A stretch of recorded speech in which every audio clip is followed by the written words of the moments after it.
नमस्कार। आज हम एक दिलचस्प किताब पर चर्चा कर रहे हैं, मैरी हंट की 7 मनी रूल्स फॉर लाइफ।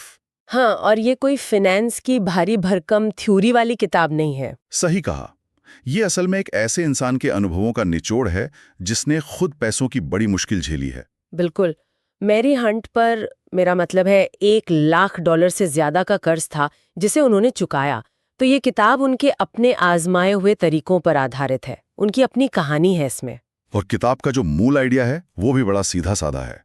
ये नहीं कि आप कितना कमाते हैं। हाँ, बल्कि ये कि जो आपके पास है उसे आप संभालते कैसे हैं। आज के ज़माने में तो ये बहुत ज़रूरी बात है, जहाँ फिजूल खर्ची इतनी आम हो गई है।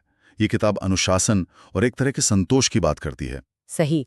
तो आज हम कोशिश करेंगे कि इन 7 नियमों को थोड़ा समझें कि ये किसी की भी आर्थिक स्थिति को सुधारने में कैसे मदद कर सकते हैं। चलिए, तो पहला नियम ये है, जितना कमाएं उससे कम खर्च करें।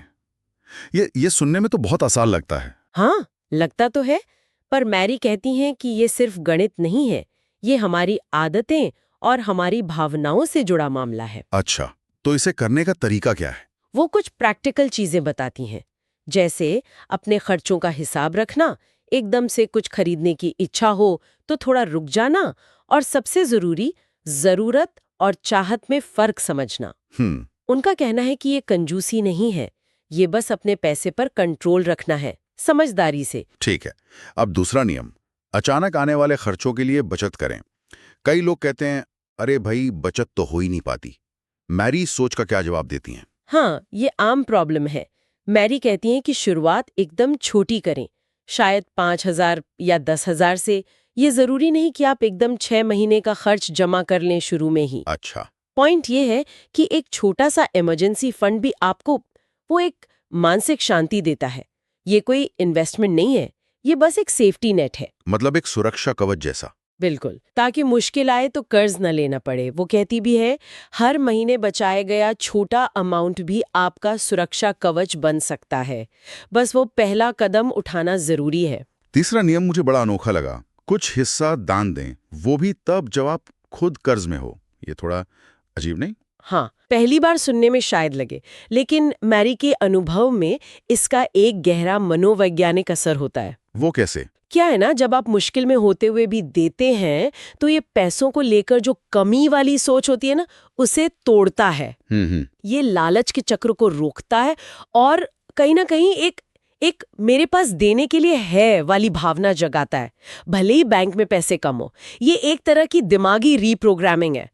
शुरुआत बेशक छोटी हो, पर हो जरूर। समझ गया। चौथा नियम काफी प्रैक्टिकल लगता है, अनियमित खर्चों का पहले से अंदाजा लगाएं। जैसे साल में एक बार आने वाले खर्चे, जन्मदिन, त्योहार, गाड़ी का बीमा वगैरह। हाँ, ये अचानक नहीं आते, पर हम अक्सर इनके लिए तैयार नहीं होते हैं ना। सही बात है। तो इसके लिए मेरी एक तरीका बताती हैं, मासिक टुकड़ा विधि। मतलब साल भर के ऐसे जो भी अंदाजन खर्चे हैं उन्हें जोड़ लीजिए। ठीक है। और फिर उसे 12 से भाग दे दीजिए, और हर महीने उतनी रकम अलग रखते जाइए। अच्छा। हाँ, तो जब वो खर्चा आता है, हाँ, तो तनाव नहीं होता और क्रेडिट कार्ड निकालने की जरूरत कम पड़ती है। बढ़िया तरीका है। पांचवा नियम, अपने पैसे को दिशा दें, यानी बजट बनाएं।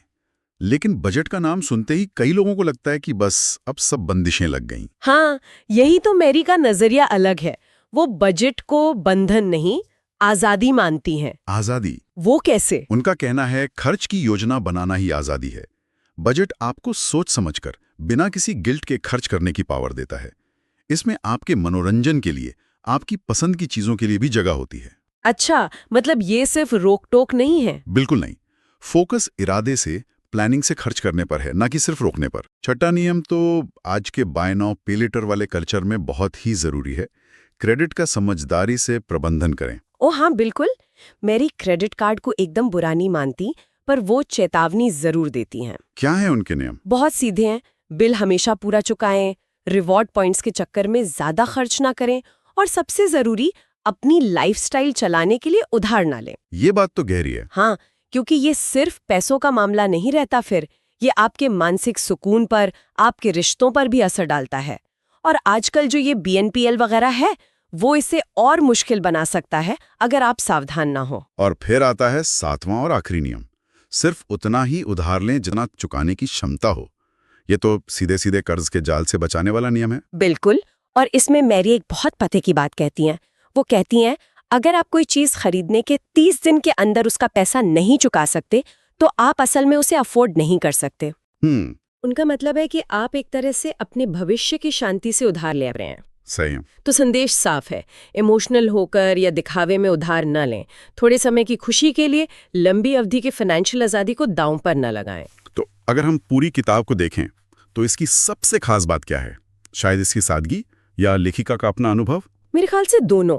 भाषा बहुत सरल है, कहानियां बिल्कुल असली लगती हैं, तरीके एकदम प्रैक्टिकल है, और जो लिखने का अंदाज है वो डांटने वाला नहीं बल्कि हिम्मत देने वाला है। हाँ, ये बात तो है। और क्योंकि मैरी खुद उस कर्ज के दौर से गुजरी हैं तो उनकी बात में वजन लगता है।